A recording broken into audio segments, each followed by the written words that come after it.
a cold late January day.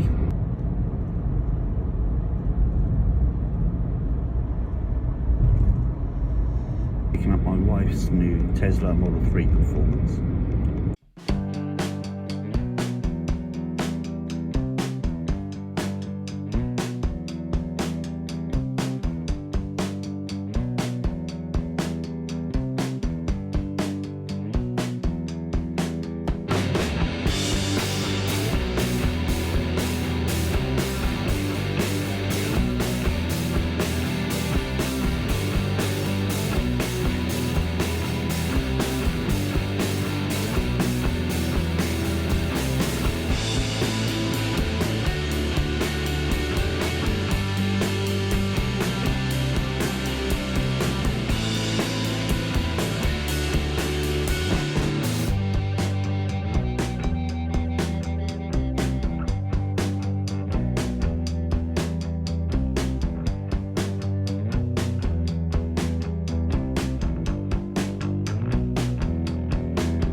So what are my initial impressions of my wife's new Tesla Model 3 Performance? Well, I think it's a lot nicer than she, or perhaps even I, thought it was going to be. It's very, very nice. It looks stunning, I think, in the pearlescent white with the kind of next level white interior. Fortunately, we don't have kind of dogs or children to kind of mess up the interior, so it should stay pretty clean, and she doesn't travel as many miles as I do. But in terms of the car itself, it drives fantastically, and it's really quick. I was surprised just how fast it is when you put your foot down in the sport mode. It's a very quick car indeed, hence performance, I guess. I love the stunning turbinator, I think they call them, wheels, which look really, really cool. And not really going to do too much to it. We might change the door seals to illuminated ones and put some T-wraps, clear film on that to protect it. And she's also going to have the whole front end of it wrapped by my usual PPF film installer, just to give it full protection from new, basically. Some friends have sort of said, you know, is the quality of Tesla good? I've heard it's not very good. I think certainly when they started producing cars 10 or 15 years ago, it really wasn't very good. They didn't really understand manufacturing, and I think the process has greatly improved. But in terms of quality, it's kind of down to two things really: the quality of the materials themselves, and then the quality of the build, how well it's manufactured and assembled. In terms of manufacturing and assembly, I think it's great. I think it's as good as any other car out there.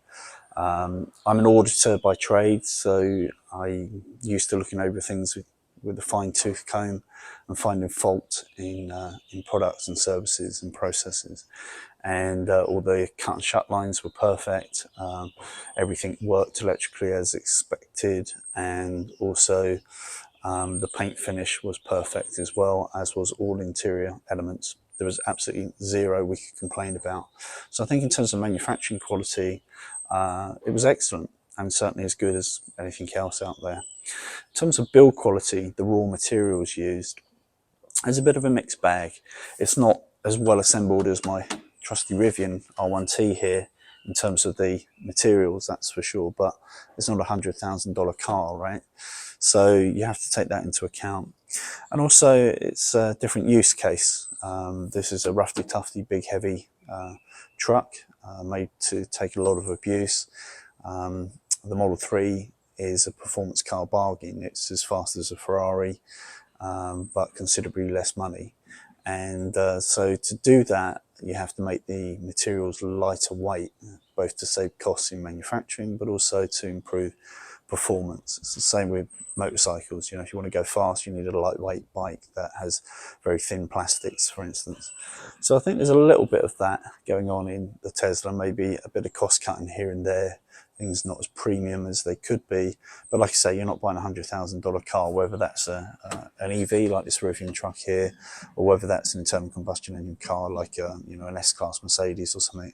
We're not playing in that field. What we're playing with is a nice looking and well assembled interior and well assembled car. It goes extremely fast, that is cheap to run, has great residual values, and is so far probably the bargain of the century, along with the Model Y, of course, which will unquestionably be the biggest selling vehicle globally this year for sure. I've had a Tesla wall charger installed. The only annoyance with that is it's not very easy to tell unless you go through a very convoluted manual process of working out what firmware version you're on. I wish the Tesla app or the car actually told you what firmware version you're on, so that you can tell when it's linked to your home Wi-Fi that firmware update pushes have happened successfully, and you can tell what version of software you're currently on. Other than that, I can't think of any negatives that we really dislike about the vehicle. It's such a nice vehicle to drive. The interface is fairly intuitive, not as intuitive as the Rivian or some other cars, but once you work your way around the interface, you can find everything you need to do. And in terms of overall initial impressions, it's excellent. Why did we buy one? Well, we've been thinking about it for a long time, and I think it was already at a good price point. But recently, Rivian dropped the price globally, about $12,000, depending on the model and spec and country you're in, but quite a significant drop. And when they did that in England, sales went up significantly, and I think the Model 3 and Y were already the best-selling cars in December in England. And when they did that in China, they sold 30,000 cars in 3 days. Then they did that in America, and there was certainly a queue of people waiting to pick up their Teslas when we collected my wife's. And the IRS have reintroduced the tax credit, which is worth up to $7,500 tax credit. So net, you're looking at about a $20,000 discount.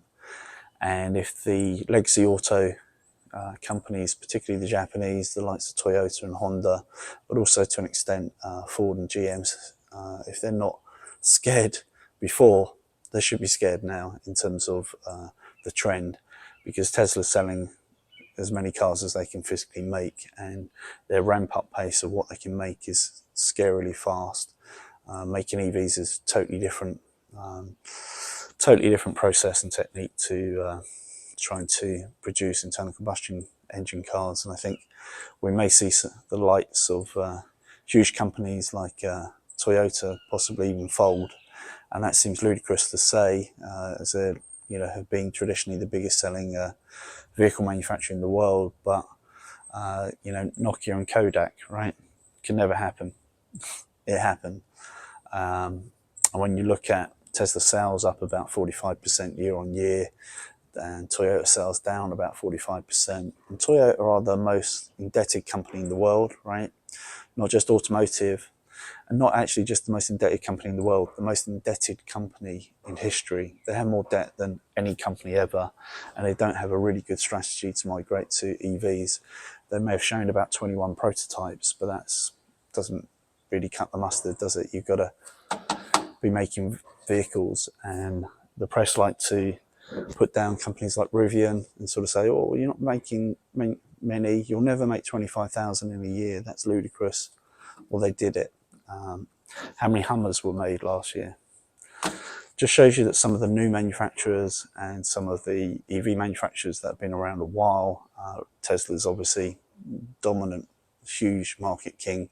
They are the Amazon, the Apple of producing cars now, and it probably won't be many more years before they are top of the tree, period, done, and it'll be very, very difficult for us to catch up. We're already hearing that from the likes of the CEO of Volkswagen, for instance, the likes of the CEO from Nissan, for instance. And I think Toyota's just had to change their leader from Toyota, not Toyota, Toyota, who is a great grandson of Mr. Toyota, I believe, and he's very old school manufacturing, and they've had to, I guess, the shareholders press sufficiently that even the polite Japanese have had to acknowledge that, and he stepped by. So if you don't like change, you're not going to like this new EV revolution, because they're really big computers on wheels, very simple in some respects, just a big battery, electric motors. You got no valves, you got no valves to worry about, no oil changes, no filters, all that kind of stuff that you normally associate with an internal combustion engine. But it's a very different manufacturing process, and it's a very big, it's a very big skateboard carrying a computer, totally different from a motor on a chassis. So we'll see what happens in the future, but anyway, I'm diversifying too much in my conversation. You probably came here just to see what initial impressions are of the Tesla Model 3 performance, and I have to say, so far I think it's great. It looks great, it goes like stink, and my wife loves the look of it, loves to drive it, and she's quite passionate about it, which she's never really been passionate about any of the cars she's had, really, but she's really excited about this one. So far, seems money well spent, and I'll let you know how she's getting on with it at some date in the future. Sayonara. Hey you, if you want to become one of the Ride On people, don't forget to subscribe. Ride often, ride carefully, ride on.